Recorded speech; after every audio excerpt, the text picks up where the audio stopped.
In our last briefing we talked about the artificial neuron, but a pile of weighted numbers isn't enough to diagnose a complex patient. If we just added up numbers, we'd only be able to draw straight lines. And as we know, human biology is rarely a straight line.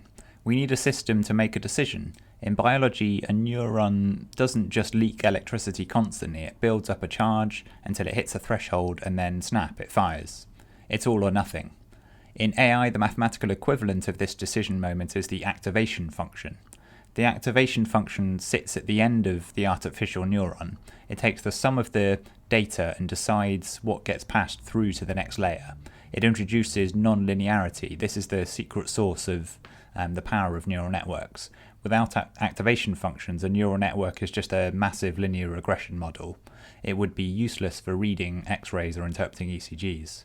Common functions include the sigmoid function, which squashes the result into a probability between 0 and 1, like a risk score, or ReLU, rectified linear units, which act like a gate, saying something along the lines of, if the value is negative, send 0, don't fire, if it's positive, pass it through.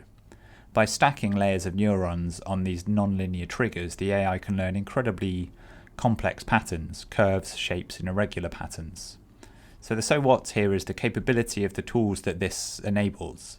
If you're using an AI tool for image recognition, like in dermatology apps, or signal processing, like detecting arrhythmias, it's an activation function that allows the model to understand the complex geometry of a lesion or a subtle curve on a P-wave.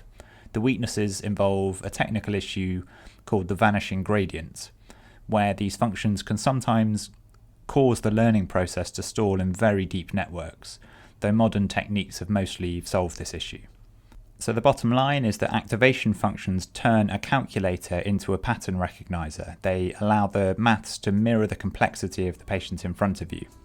So that's activation functions in a nutshell, which leaves us ready to move on to some architectures of neural networks and the sorts of things that they're used for.